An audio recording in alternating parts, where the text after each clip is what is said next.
Welcome to today's webinar, Capture One with Miguel Quiles. Miguel, you're there on the other side of the world somewhere, aren't you?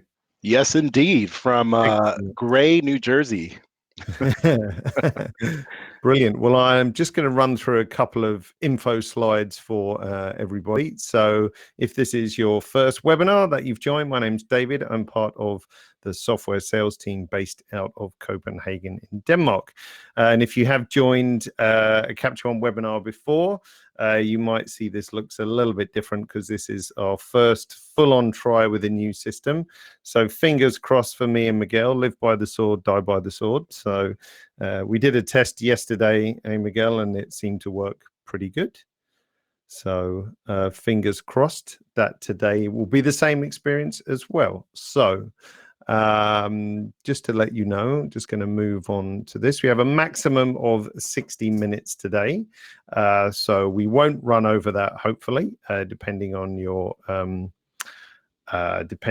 sort of questions and enthusiasm and so on and so forth. We will send you a recording, so don't worry if you've missed it or you need to rewind or something else like that. You can always watch it again at your leisure. Okay, so you're very welcome to submit your questions at any time. Oh, hang on, I've just got to turn off my Safari that was babbling away in the background. You're very welcome to submit your questions anytime. A lot of you have already found the chat window on this side, no, that side, on the right-hand side, which is where you can talk amongst yourselves and cheer myself and Miguel on. If you want to pose a question or topic on the bottom, then you can do so as well. And so if you want a specific question, it's better if you ask that down the bottom in the sort of this bit, in the open questions part. If you're on a tablet or iOS device, you will get a pop-up that will say allow microphone, and it's not going to hear you. It's just allows the audio. So it's a little iOS oddity. So try that. And as usual, if you can't hear us, try logging out and come back in again. It should be all good. Alrighty. And next, I think we have to say, let's begin. So Miguel, in theory, again, through the wonders of the internet, if you hit the share your screen button, we should be able to see your screen. Oh, Miguel, are you there? Did I lose? There it goes. I'm here. Good All right. stuff.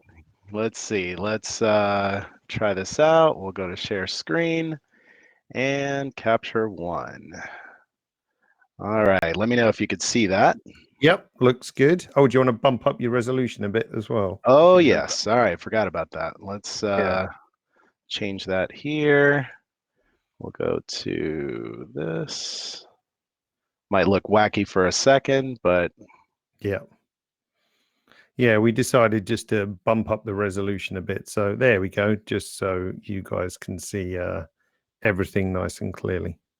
Excellent. How's that looking now? Yep, looks great. Perfect. So before I begin, I just want to thank you all for joining in on this webinar.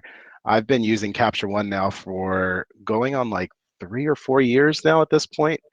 And it's just one of my favorite programs to use at this point, especially when it comes to managing raw files.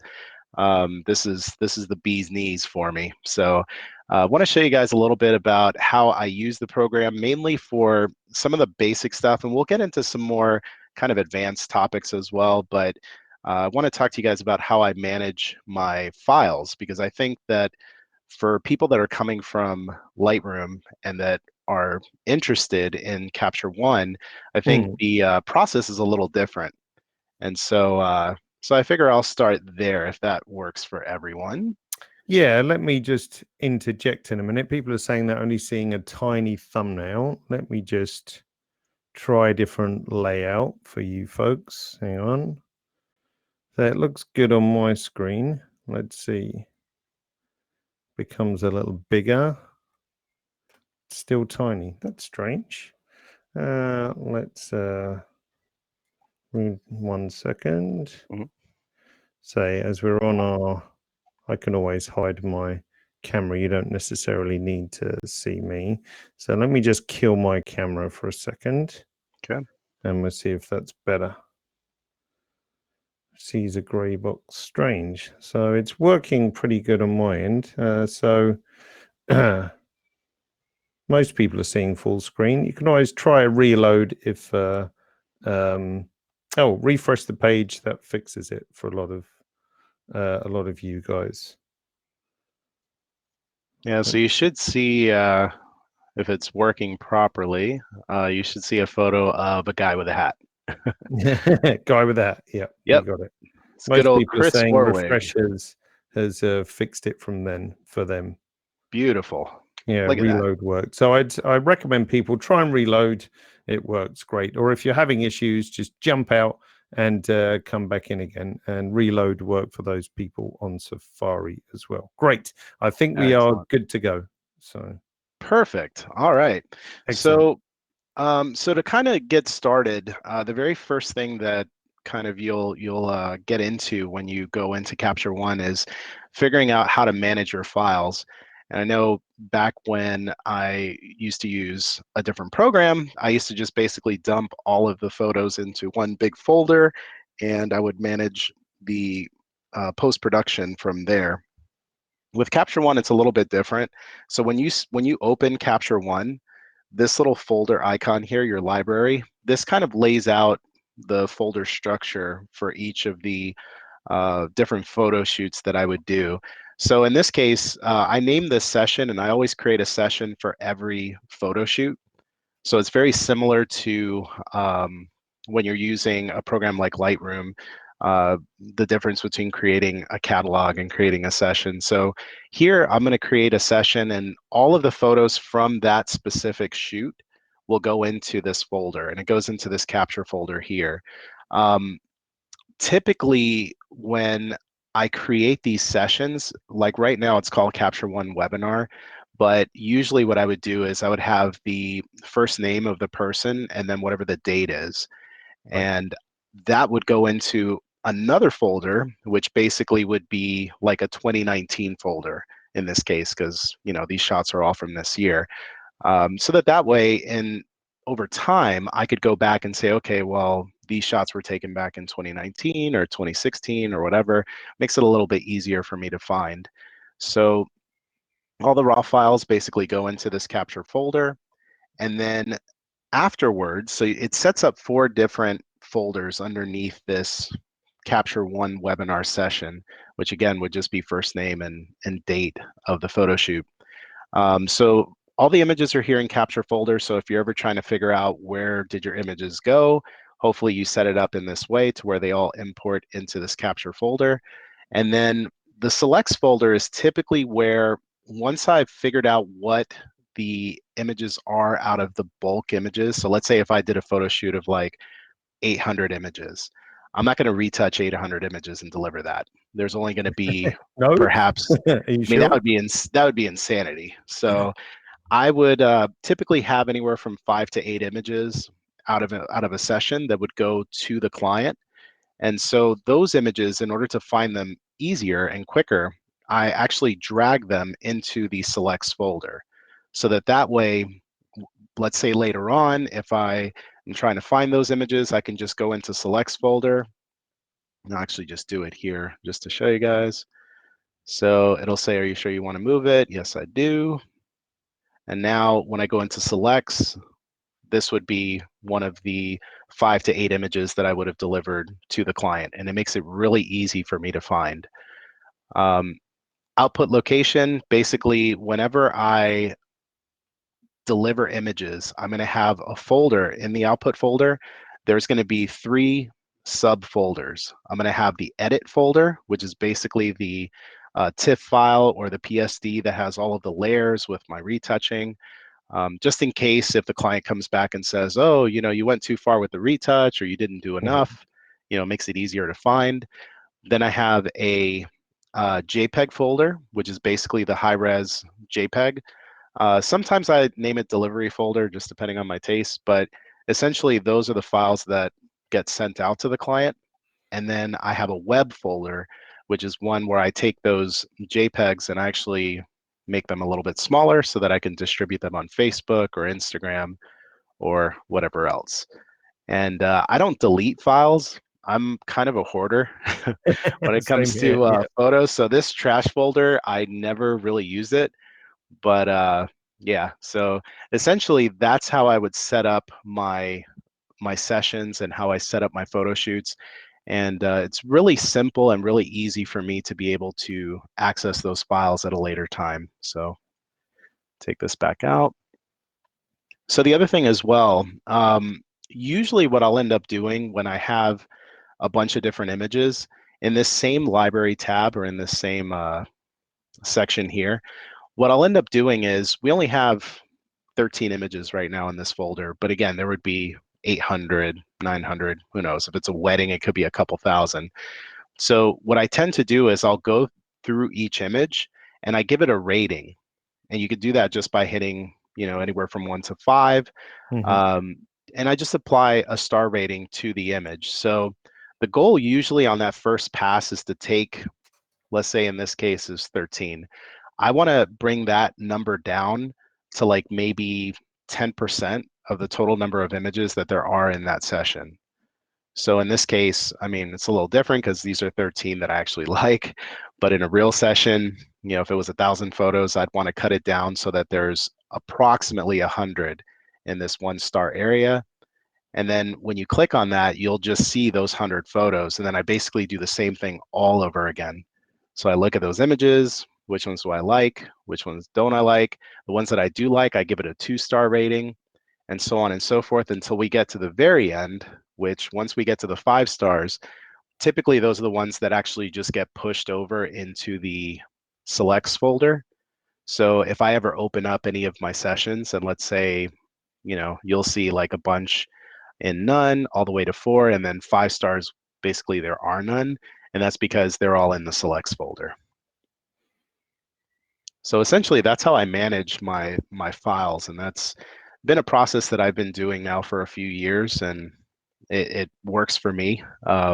Capture One runs very smoothly when you have your folder structure set up that way. And so, and you can see here as well, when you click on these sessions, I could quickly jump from one session to another. So you'll see here, like sometimes I do first name, last name. This one, my bad, I didn't mean to put January 30th, but I did like 3 different photo shoots on that day and I just imported them all at the same time. But typically they're going to be like this, where it's Noel and the date. And a couple of people asking, Miguel, moving to selects folder. That's just a drag and drop, or you can do a keyboard shortcut, Command J, or Control J on a PC. Otherwise, it's Yes, just a really simple drag and drop. exactly. Drag and drop works pretty good for me. Keyboard shortcuts have worked pretty well for me up until I started this. I built a new PC, and for some reason, the NVIDIA software has some of these shortcuts to where even if I'm in whatever program and I use a keyboard shortcut, it automatically defaults to whatever the keyboard shortcut is for the graphics card. So it doesn't actually do it on my PC. I need to like somehow disable that. That's the topic for another day. Normally it would work fine, but so that's why I just do drag and drop, because it tends to work pretty well. So Yeah, were there any it's other? sometimes keeping it simple is the easiest way forward, eh? Exactly. Yeah. I'm kind of old school when it comes to this. So like once I figure out a process that works for me, I just kind of stick with it. But it is kind of cool. And I did print out at one point. There's a great resource on the website that kind of gives you all of the shortcuts for Capture One. Hmm. So that's something that I have printed out in the past, and I just have it kind of handy because over time I'm not going to use them all, but there are times when I want to just speed up the process, and I'll just kind of eyeball the shortcut sheet and just basically start to use them in that way. And if I see myself using the same keyboard shortcuts all the time, then then it does stick. And just a little tip, if you go to the help menu, I think it's the same on PC, you can actually, oh no, it's in the edit keyboard shortcuts. Under the edit menu, there should be a little button which allows you to show keyboard shortcut summary as well. So Yes. yeah, So that is also, yeah. So just go to the edit keyboard shortcuts, and you guys watching will find that as well. yeah, it's very cool. And there's some in here that don't have shortcuts. So if you have certain processes that you do all the time, you could just set up whatever you want that to be. So also very, very useful. That's why I like doing these webinars with David, because he's been doing it for so long. And obviously yeah, you're like you know everything that there is to know about Capture One. So I'm always learning new Yeah, little well, me tricks from too. I him. mean, it's a continuous process. So like, I'm always picking up stuff from other people as well. Yeah, I mean, this is a very deep and very powerful program. So there's definitely a lot to learn. I mean, even in 3 or 4 years, or geez, I mean, time flies. It might have even been 5 years. Yeah. 2014. Yeah, 5 years. Geez. So, I mean, it goes by so fast. I'm like, I don't even know. Am I still 20? No, I don't think so. So, but yeah, so that's essentially how I manage the files. Are there any other questions in the chat in regards to how the folders are set up? Yeah, Vishwanath was just asking, the selects folder is specific to that session, which is correct. So the Yes, session structure, I guess it's like a nice all encapsulated structure. So it's the one we're looking at here has its own selects folder, and the other sessions that you were looking at in your library have their own selects folder, and so on. exactly. I don't know if this is going to work, but let's just play around with it here. So this is a different session. So this is the session with all of Noel's photos. So if I go into my Explorer for the folders, like my File Explorer, you'll see a main folder for Noel 021419. When I click on that folder, I'll see that capture folder, selects folder, output location, and trash folder. So, if I go into selects folder, I would just see those images that I selected for retouch. And then in output location, I would see the TIFF file, the JPEG, PSD if I did that. Basically, all those other files would be there. Nice. So we'll jump back to our original session, and you can see jumping back and forth is relatively quick. So I do like kind of having it set up this way, and it's just basically the last few sessions that I've used. If you need to go to a different one, you could just do open and just basically search for your sessions that way. Mhm. So and I think I'm going back because I want to make sure that I cover the specific things that I mentioned. So color grading was another thing we were going to talk about. So do you guys still see my screen? Yep. It's certainly good on my end. Good. Okay, so I want to show you guys. I just worked on this before going live with you guys because I thought this would be kind of interesting. I get a lot of people that will ask me about, um, I'm a Sony shooter, so they'll ask me questions in regards to getting good skin tones out of Sony files and just how to manipulate raw files and how does it look prior to being retouched and what does it look like prior to kind of going through the process of correcting the raw file. So this is basically a raw straight out of camera shot. This was with the A7R III. I took this at WPPI a few weeks ago. This gentleman was in attendance watching my presentation, and I brought him up so that I can demonstrate, you know, taking dramatic portraits.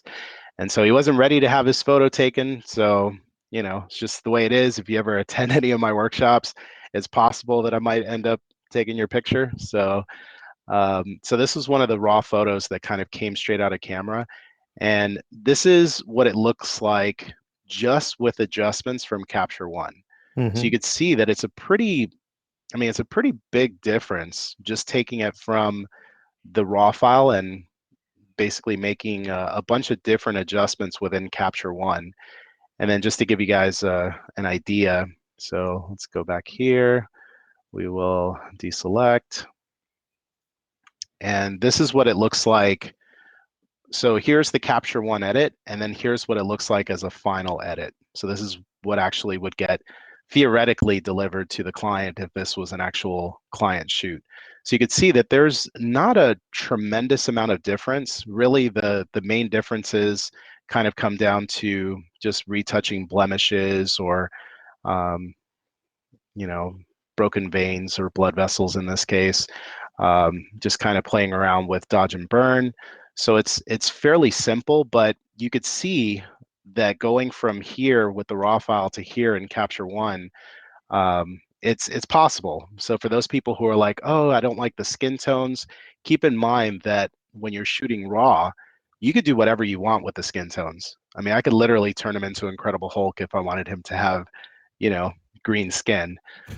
So it's entirely possible for you to make whatever kind of skin tone that you would like. And so let's kind of take a look here. Let me go back to this file.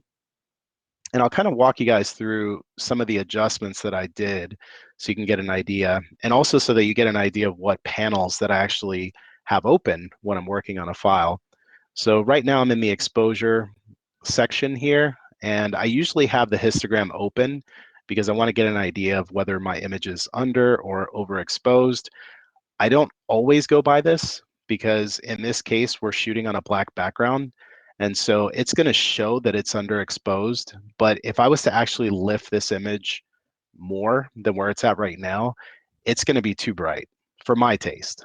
You know, for anyone else, obviously all of this is it's all subject to the photographer's taste or the retoucher's Yep, taste. of course. Yeah. But for me, the exposure, I basically just boosted it up just a tiny bit to 0.39, and it still shows that it's underexposed, but oh well, you know, it's the way that I like it. So histogram I usually have open. The white balance here, you could see that because you shoot raw, or in this case, I'm shooting raw, you could actually change your white balance in post-production.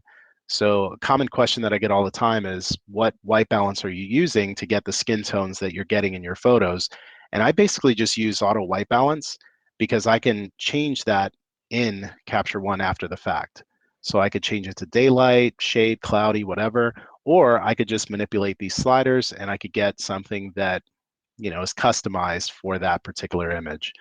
So in this case, I think this is exactly how it was shot. You know, this is the white balance straight out of the camera. Um, Contrast, I dropped it down to -7 because it was rather dark. So I guess it's kind of hard to tell here because it does look like it's a little darker, and I'll show you guys why. But I did dip the contrast down a touch, brought the brightness and saturation down a little bit because the saturation at 0, you start to see a lot of red in his skin. And I wanted to just desaturate it just a tiny bit. So that's basically all that was done in the exposure slider. And again, all of this is to taste. So if you're coming from a different program, these are the same type of sliders that you would see in other raw editing programs. And really, it's just a matter of you just sliding these things back and forth until the image looks the way that you want it to look. Um, High dynamic range. This is one that I'm always tinkering with. In this case, I wanted to basically tone down the highlights on the face because you notice here, if I bring the highlights to 100, you start to see a little bit more detail in the skin. Mm-hmm. So And you don't have any fear pushing it to 100? No, no, because no. you know that's quite a big push, but it Yeah. looks good in this case. Yeah, in this case, it looks good. And it's always, you know, again, it's always to taste. If I was to push another image, like let's say I went to Noel's photo, if I push this to 100, that doesn't look great. I Yeah, mean, too flat. Yeah. yeah, it's, you know, it starts to look a little bit muddy. There, it doesn't work too well. Here in this photo of Trevor, if I bring the highlights up or down, it doesn't really, like here it works okay because you start to get some of the detail in the wall. The sky that was blown out is not blown out anymore. And if you're curious how to figure out if it's blown out or not, this little triangle here, exposure warning, if it was blown out, which in the raw it was, it just shows up red. So usually I'll just look at the image and I just bring the highlights up until this goes away. So in this case, I don't even need to go to 100 on this file, but it's always going to be different. So we'll go back here. So in this case, 100 worked fine. I was able to get a little bit more of the natural color of a skin back. And then the shadows, I usually don't lift these very much in portraits because it does have kind of a strange effect, I guess you could say. If I bring this up to 100, for example, you notice how it just, I don't know, like this image just doesn't work anymore.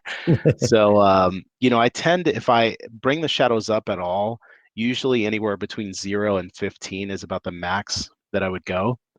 So I went to 12 here and it still looks natural. He doesn't have like a unnatural look to him anymore. Mhm. So by the way, I don't know if I mentioned this, but these steps I follow exactly the way I'm showing you. So I start with white balance, I go to exposure, go to high dynamic range. And then after this is where it gets kind of nutty because I don't always use clarity. I don't always go to color balance. But certain files, certain images, I will, and I'll kind of jump back and forth. So for clarity, this image is probably one of the first images that I can remember in a very long time where I actually lowered the clarity to -12. Usually it either stays at 0 and maybe goes up as high as like 5. But in this case, I shot this with the new, Sony came out with the 135 millimeter G Master lens, Nice. and it's super sharp. I mean, it is ridiculously sharp. And so in this case, it was just too sharp for me. So I actually had to bring the clarity down just a touch so that the skin was manageable for me to work with. So I dropped the clarity, and again, this is one photo out of, oh man, if I have 4,000 photos that go out in a year, this might be the only one where I would have dropped the clarity. So I'm showing you guys this, but don't make it a habit or a practice to lower the clarity because it does, you do lose a little bit of the texture in the skin if you're shooting a close-up portrait like this.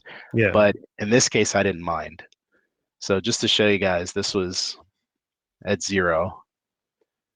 So at 0, it's just, I mean, again, for some people, they might have just been fine with that, but um, for me, just dropping it down a bit helped.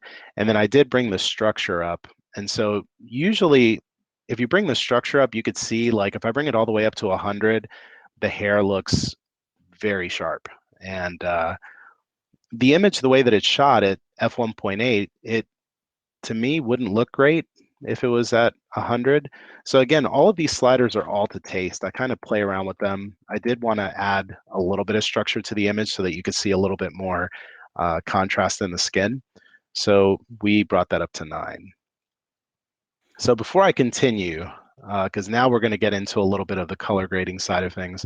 Any questions on this first part? Yeah. Let me just scroll down. So I'm just trying to find it. Well, Ruslan was asking, how do you edit your photos? Well, we're going to see that in a second. So that's Oh good. yeah. Let's see.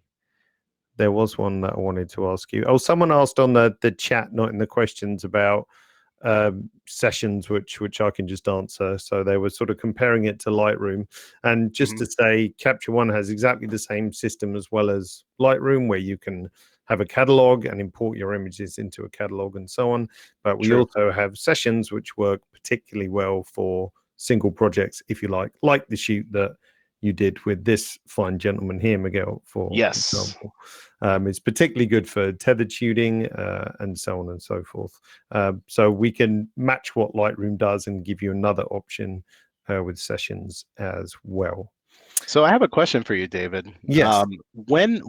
Like for me, I use sessions 100% of the time. Yeah. So what would be an advantage of going with a catalog over a session? Okay, that's a really good question, actually. So a catalog is good for a broad overview of your life's work, if you like. Okay. So if you had, Miguel's catalog or whatever, you could slot into that like all your best images, for example, or you could archive every session in there if you wanted to, and then that would give you kind of, if you like, a good way to have a broad overview of all your shots, and then with lots of ways to filter and manage your images and so on. So that's kind of the helicopter view of everything, whereas the sessions are like individual projects. But you don't have to use sessions if you don't want to, and you don't have to use catalogs if you don't want to. They exist independently of each other, I would say. Beautiful. Yeah. Interesting. And also, a couple of people asking about sort of white balance. Hmm. Like, how do you correct your white balance? Like when you don't have a gray card. I mean, I just eye it in personally. Right. So Yeah. I imagine if you do the same thing as well.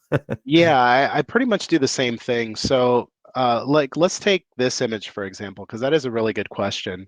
Looking at this raw file, you could see that it's rather red. Yeah. It's just very warm in tone. So I know a couple of things. First off, because I'm shooting with off-camera flash, I could basically go to daylight, and that will cool the image down quite a bit, maybe a little bit more than what I would actually want, but it does cool down the image. Or I could take it to flash, and again, it's still kind of warm, but if I'm shooting with off-camera flash or in a controlled environment where I know that the only light that's impacting the photo are my strobes, I typically will go to either daylight or to flash. But generally speaking, I play around with the white balance to taste. So sometimes I'll use daylight as a jumping off point, and I'll say, okay, does the skin look natural? Does it look pleasing? Does it look like what I want it to look like? And if so, then great. If not, then I'll kind of play around with the sliders and get it to look, you know, get it to look good for my own taste. Now, Yeah, and I think there's a lot to be said for having the mathematically correct color and the one that sure. you prefer. So a gray card isn't often always the answer. Exactly. And I'm sure that for a lot of like traditional photographers, using a gray card would definitely give you uh, I don't even want to say accurate color, because honestly, like when it comes to portraiture, it really is to your own taste. A Mm. photo like this, I could come back to this photo in a year and say, I'm not too crazy about the white balance, and kind of tweak it from there. But each photo is different. Each person's skin tone is going to react differently to different white balance options. So I always tweak them to that specific image and then just kind of adjust it from there. Excellent. Alrighty, I think we are good to continue, I would say, for now. Perfect. Yeah. All right. So this color balance option, this section here, this is one that I use really often. I didn't use it on this image because it didn't really need it, which kind of brings me to a really quick point, which is that I want you guys to notice that the final edit versus the shot in camera, if you just kind of take away the white balance, because obviously that is a drastic difference between, kind of the warmer face here versus the skin tone that I got here. Mhm. You'll notice that I don't go from a photo that looks like, let me make this kind of extreme, a photo that looks like this or something in camera, and then I'm like, okay, so let me show you how I go from this to this. You usually it looks pretty close to what I want the final image to look like. It'll look like that in camera. So there's not this like massive leap in terms of what I do to the images. It's always just small tweaks, like you guys are seeing here, until I get to something that I actually like. So, and each file is going to be different. So in this color balance section, usually what I do is I'll go into the shadows, the midtones, and the highlights, and this tool works really, really well. I'll actually do it on a different photo because that one didn't really need it. Let's go to, let's go to this one. So if I wanted to introduce certain colors into the shadows, the midtones, and the highlights, I could do so in this section. So let's say usually I would start with the midtones because I feel like that affects the majority of most images. And I could color grade my images from here. So you could see in the midtones, I'm adding more blue, or I could add more green, or add more yellow, and so on and so forth just by spinning this around. And sometimes I don't really know where I want to go with the shot. I look at it and sometimes it looks pretty good straight out of the camera and I just kind of leave it at that. Other times, you end up with a photo like this where it's like, okay, it's going to need a little bit of work. But I'll go into the midtone slider and I'll start to kind of play around with introducing certain colors into the midtones and then kind of add maybe like the opposite color Mm. into the shadows, and then go into the highlights and start to introduce some different colors there. So usually, and I'm not really trying to do this right now, but just to give you an example, um, this is really what I would do with a file, with a different, with a shot. Just kind of go in there, play with the shadows, play with the midtones, play with the highlights. You could always just double click and it'll reset those options. But that's usually one of the first real color um, color grades that I'll do is in this color balance section. I'll adjust these three, and then I always go to master and I'll adjust that, which might seem kind of weird because I'll individually adjust these and then I go to the master and adjust it again. But sometimes I just leave it where it's at, and other times I'll play around with that and get something that I think looks quite a bit better. And there's no rocket science to the color balance tool, which Mm-mm. is a great thing. It's literally drag that little circle to the color you want to tint it to. So, and there's no right or wrong rules with that either. So it's anyone can learn to use that in 30 seconds and experiment with it. So don't be afraid, listeners, put it that way. Yeah, it's kind of funny. The tools themselves are very simple to use. The hard part is figuring out how to apply the tools to each image. Some images are going to be really easy and you'll start to play around with this and it's going to look good within seconds. Usually those are the photos that you shot correctly in camera to where they require less work in post-production. The ones that you're going to have a hard time with are the ones that I lovingly call the turd photo, where you took that like photo that wasn't exposed properly or that had maybe you were out in the middle of a field on a bright sunny day and Mm. the grass basically just acted like a big green reflector, and now their skin has like a tinge of green in it. Those are going to take a lot of work. Those you're going to have to play around with the sliders until you can get something that looks good. But if you shoot it correctly in the camera, this is a breeze because you literally will just go into your different sections here and just look at the photograph and just kind of move the sliders around until you get something that looks good to your eyes. Yeah. So just got to train your eyes to see what looks good and what doesn't look good. Yeah, And and as I said, it's it's no um hard and fast technical rules on that. It's really down to your eyeing it in and looking at it, which is wonderful because it's nice to do just something creative without worrying exactly. about RGB values and so on. Sure, absolutely. And Yeah. again, there is room for that if that's your thing. But for me, every image that I work on, it's just strictly to my taste. And so, hopefully over time, as you work on images, you should see that over the course of a few years that your tastes kind of shift. Mhm. So nowadays, like I tend to have a taste for having the skin tones look a little bit more natural than to go for more of that editorial type of vibe where I don't know, where the skin tone is just more creative. But again, using these tools, it's very simple, and you could get to whatever it is that you would like to get to as an artist. So in this case, I didn't really do anything with the color balance because I was happy with the color on this photo. I'll take you guys over here to curve, and you'll see here that there's a couple of points here on this Luma curve. I actually didn't do this. Capture One has this really cool thing, which I will show you here. You could add this styles and presets um, box here by just right clicking. Let me get rid of this here. If you right click and you go to add tool, these are all the different panels that you can add so that you could see them here on the left side. And styles and presets is one that you just have to scroll down and you'll see styles and presets there.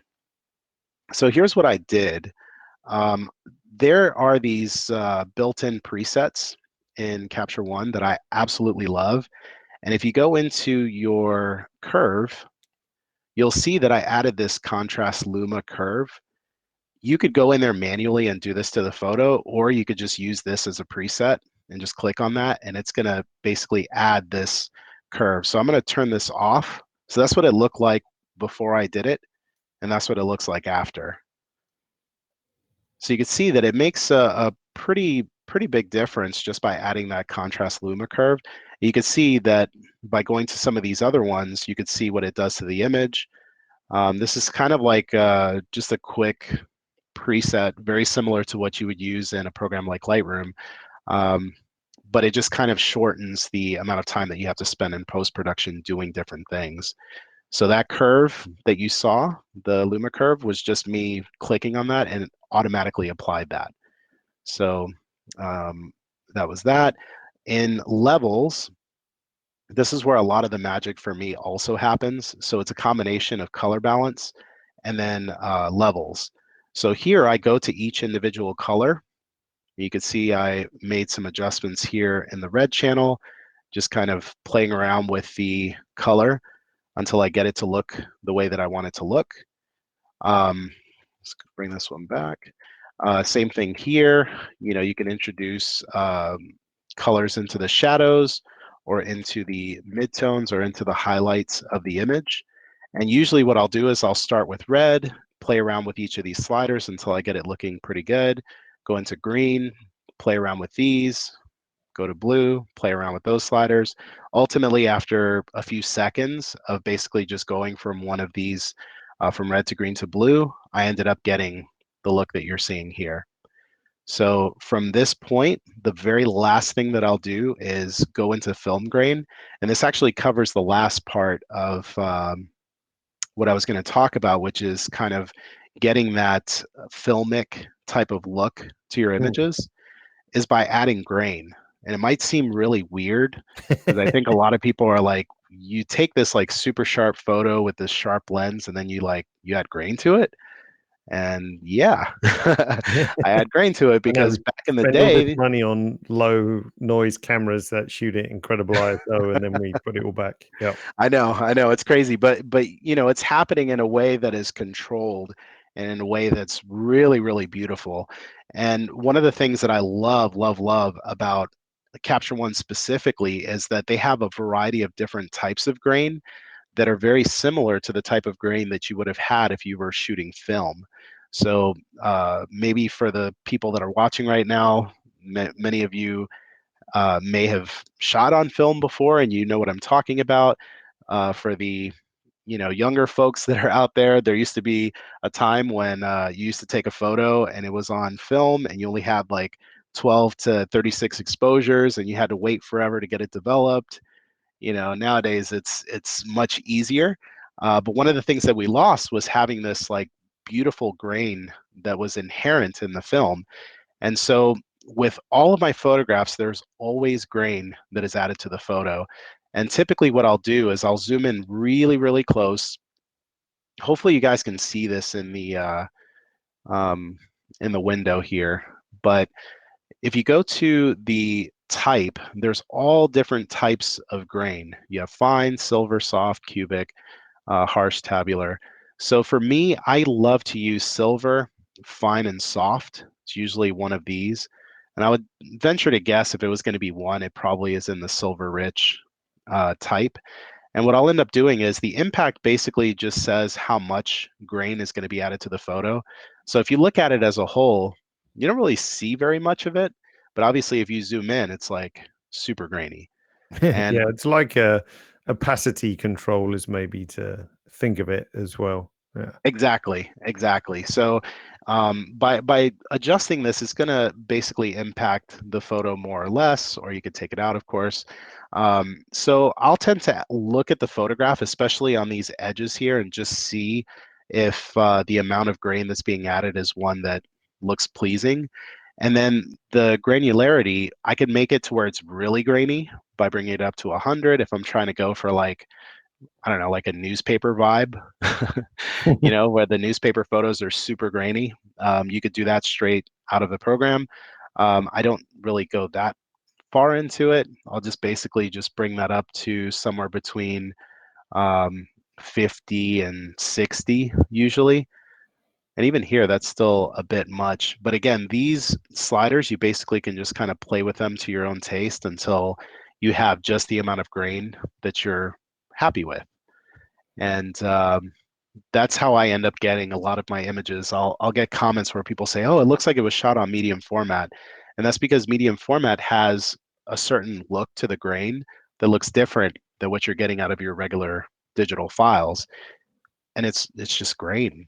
Like that's it. That's the that's like the secret if you want to get your files to look like film and you want to get them to look like they have like a medium format look to them. Just apply grain to it and play around with these until you find a grain that looks good for your tastes. And so from that point forward, basically I would right click on the file, I would hit edit with, and now that file goes into Photoshop, and that's where I'll start to do, cleaning up hairs, which I know you could do a lot of that in Capture One as well. But I'll tend to do a lot of the final processing in Photoshop, and that's where you go from this file here to this file here. Go back to that there. Actually, that's the PSD. There it is. Cool. So do we have any questions at this point? Any other? Yeah. I was just screwing around with the layout while people were talking because my face was covering some of the film grain, but I fixed it now. So there we Beautiful. go. You Geez, want me to tough zoom back crowd, in there? hard to please everyone at the same time. Welcome to my life. Yeah. William says, can you use film grain to remove noise? That's a good question, actually. Maybe not remove, but mask. Is that the right word? Yeah, I mean, in a way, I guess you could. I mean, if you look at the image, if I lower the impact, it almost acts like it's taking out some of the noise. I don't know. Yeah, it's something I've seen before that, it's a way if you've got like a super noisy image, hey, whack in some film grain, and now it just looks like a grainier film. So there is some way to do it. So Right. let's see. Oh, someone was asking, sorry, there was a lot of questions came in, and just to say to everyone, if we don't get to your question, don't be offended, because there is quite a lot of you. So I'm just trying to pull out some of the common threads and so on. Let's see. It was,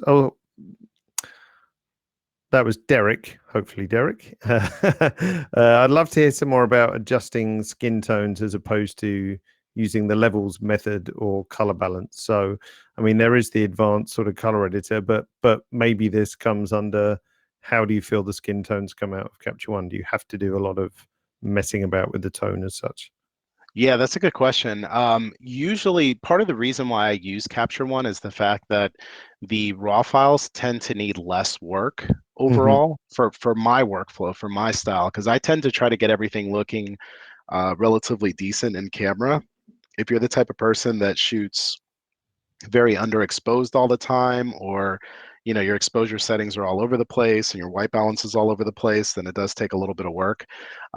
But generally speaking, the raw files look better in Capture One than they do in any other program before you've made any adjustments. And I don't know why that is. I don't know if it's just my eyeballs. I don't know what the secret sauce is, but the raw files look different in Capture One. And the only thing I could tell you is download the trial and open up your raw file in Capture One, and then open it up in whatever it is that you're using today, and you'll see exactly what I'm talking about. They just look more processed. They look better than they would if I opened them up in a different program. And so Yeah, they and generally don't take our need word less for work. it. Do your own testing as such, because that's really the only way that you'll really see the difference is by trying it yourself, not by listening to me or Miguel. It's important you try it on your own files and everything. Exactly, exactly. And I would say that for those that are listening, if you haven't already done so, follow me on YouTube because I do have some tutorials. You know, obviously, David has some really great tutorials that I've learned a lot from here on the Capture One website. But I'm also going to be doing some tutorials on my own YouTube channel, kind of going a little bit more in depth into some of these different topics. So if you want to learn more, it's youtube.com/Miguel Quiles Jr. And you'll see there's probably going to be in the next day or so, there's a video coming out about tethering with Capture One. So that hopefully should be out relatively soon. And Nice. hopefully that'll help out as well. But basically, the quick answer to that is just going to be that when it comes to skin tones, if you have your skin tones, like here in this file, the skin tones look great to me. Skin tones here, they're a little bit warm. Again, it's the same process with every photo. If I'm just working with skin tones, it's going to be a combination of playing with the white balance settings, going into color balance, and levels, and just kind of tweaking it to my own taste until I get something that looks relatively good. In this case, a file like this may not need very much. I mean, you can see I'm playing around. I'm not even really fully focused, and I already have a white balance and a skin tone that looks tremendously better than what I started with. Nice. So, I mean, literally, the more that you use the program and you start to get used to um, what to look for in an image, it gets very quick. And then you Cool. said we had some other questions as well. Yeah, let me just scroll down one I'm gonna second. dabble with some photos here while Yeah, you're doing that, just to show you play people. around. Yeah. What about mass edits? A couple of people asking for, like, if you're working in bulk. I mean, your Mhm. line of work might be less tailored to that. I know you do you still shoot weddings in the past as well, or is that Yeah, yeah I still shoot them. I just don't advertise them anymore because I don't want to do them.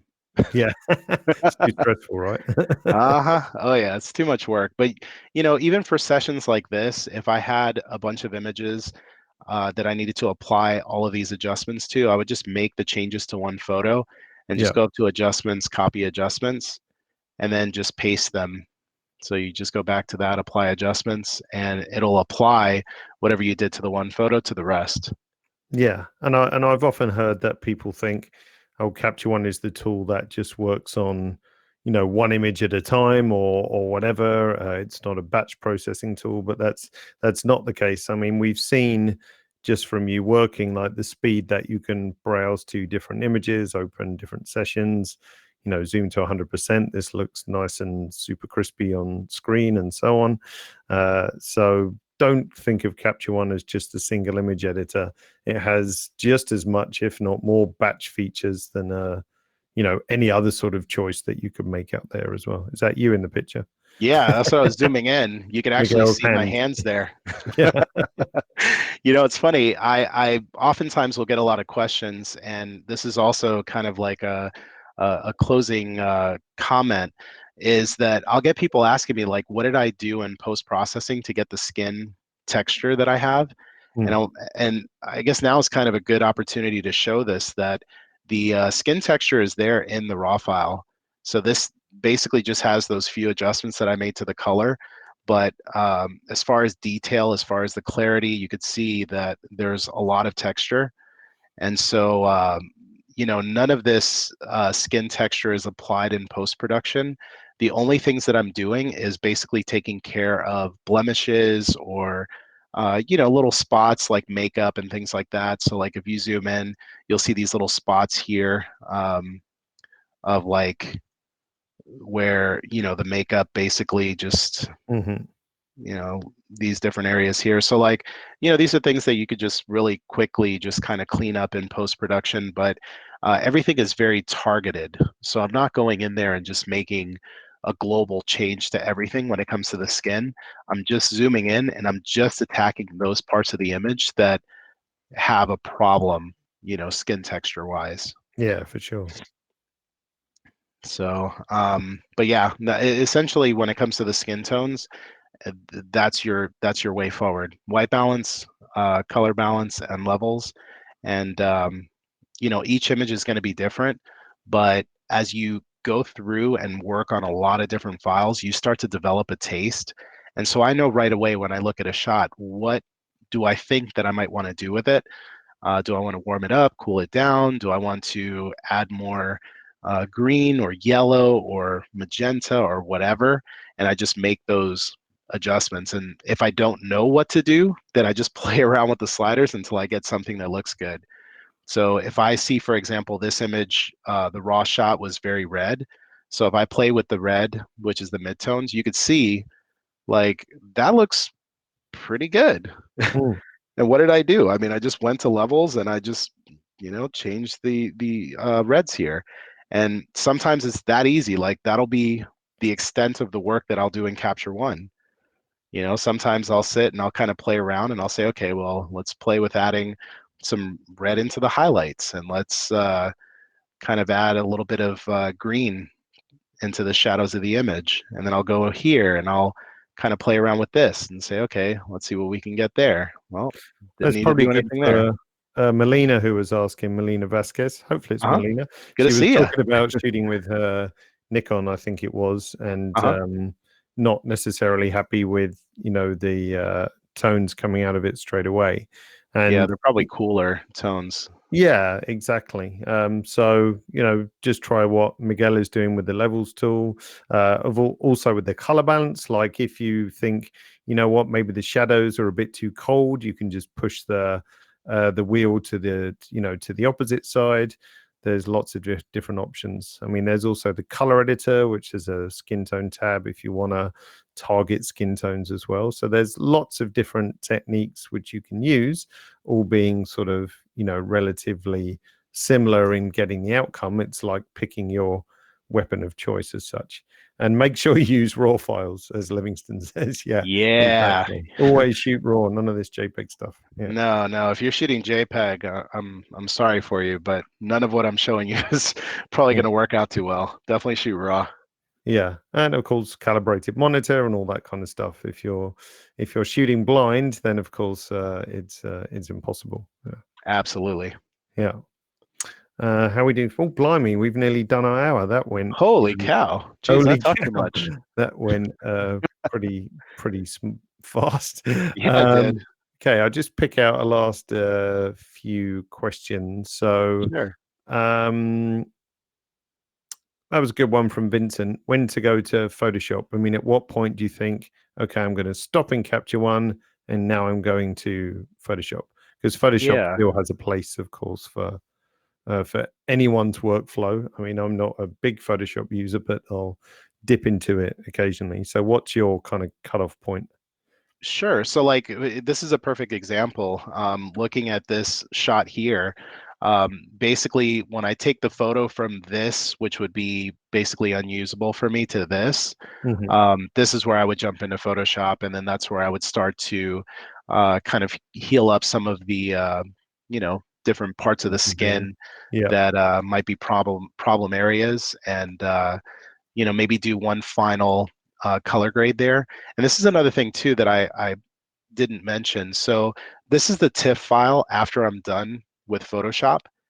And even after I'm done in Photoshop, I still sometimes come back into Capture One and I'll make more adjustments to that TIFF file. So, sometimes like this was the final image for me, but I might say, maybe I could warm up the skin a little bit more, maybe play with the tint a little bit just to see what that looks like for the color. So you can still adjust things after the fact as well. So sometimes it's like you go into Photoshop and then you'll come back to Capture One because you need some of the tools that are available in Capture One to just kind of further tweak it.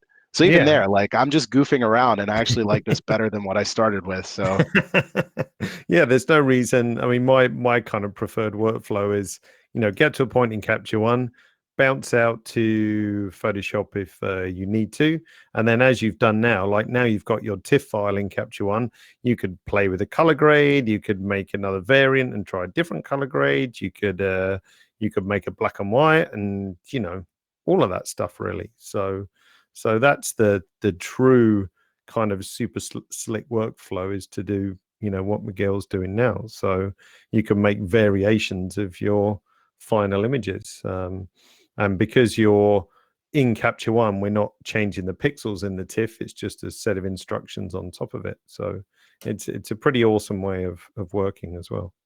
Indeed. Yeah. TIFF versus PSD. Good question. I'm not the TIFF versus PSD expert, so I would probably say that there's some benefits to PSD in file size. I think Right.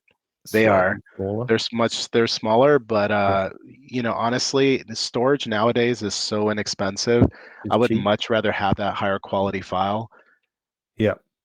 But again, that's just me. Speaking as somebody who might live in a very privileged part of the world, but if you live in an area where storage is really expensive, I kind of come back to the fact that photography is not the most affordable hobby to get into. So Yeah. storage, unfortunately, is part of the territory, and I'd rather have those TIFF files with the data than to go with PSD. Yeah, exactly. And I don't think you lose anything from going to either file format. I mean, PSD, I guess you might have some advantages with working Photoshop, but really, I don't think, for 99% of the population, we're not going to lose anything by choosing one over the other. So, Yeah, I mean, we're looking at a PSD versus a TIFF right now. And obviously, I mean, I made some color adjustments to the TIFF, but you're not going to see a tremendous difference between the two files, if at all. yeah. I mean, No, yeah, exactly. So, all righty. Well, I think that pretty much takes us to the end. I mean, as I said, we couldn't answer everybody's questions today because there was rather a lot of you. Let me just bring up my slides back. Let's see, should be able to see this on screen. I also want to thank everybody for their patience on our new system and to just, give you the story behind that as well. Like there is no one webinar system which is kind of perfect, unfortunately. that would be nice. Everything has their own sort of quirks and so on. I mean, GoToWebinar, which I've used in the past, you do anything that's mildly processor intensive and the display breaks up, which is really distracting and super hard to follow. This system is nice because we've got the chat room so you guys can chat together as well, which I think is nice. And I've got to say thank you to Olivier Bourguignon, if I said that right, for being like my right-hand man in support and answering questions as well. So Nice. thanks, Olivier. Teamwork. Exactly. But anyway, any of the issues we've had today, I will of course report and so on. But we've also had, nearly 500 people. So that's amazing that we can all connect like this over the Yeah, that's world. insane. We had 500 people watching. Yeah, Jeez, 440 something. So that is awesome. which Thank is you all for great. I joining. mean, imagine if we filled a theater with 400 people. I'd be pretty impressed. Yeah. I might have been a lot more nervous than today. Yeah, exactly. And Denise, who was suggesting Zoom, it's got exactly the same issue as GoToWebinar, I'm afraid. Yeah, So, yeah, it's really, frustrating that every system has their foibles, but I think Ninja has a lot of advantages. And of course, generally when I do a webinar and it's just me, I record the feed and then you can watch it again in super high res. But it's nice to be here in the moment and listening to us live, I think. indeed.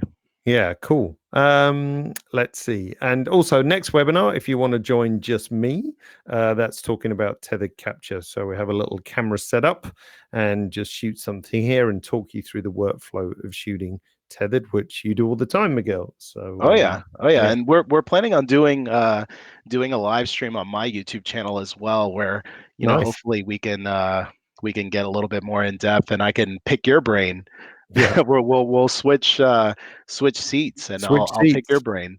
Yeah, Yeah. because David knows a lot about Capture One and all the little the nuances of the program. So I always feel like every time we talk, I always learn something new, and hopefully that will translate to the viewers as well. Yeah, definitely. Great. All right, Miguel. Well, thanks a lot for your time today. It's been a pleasure. And let's catch up with everybody soon as well. So thanks again, everyone, for listening. And cheers, Miguel. And we'll see you all later. Take care. Thank you. See you, everybody. Cheers, Miguel. Bye now. Bye.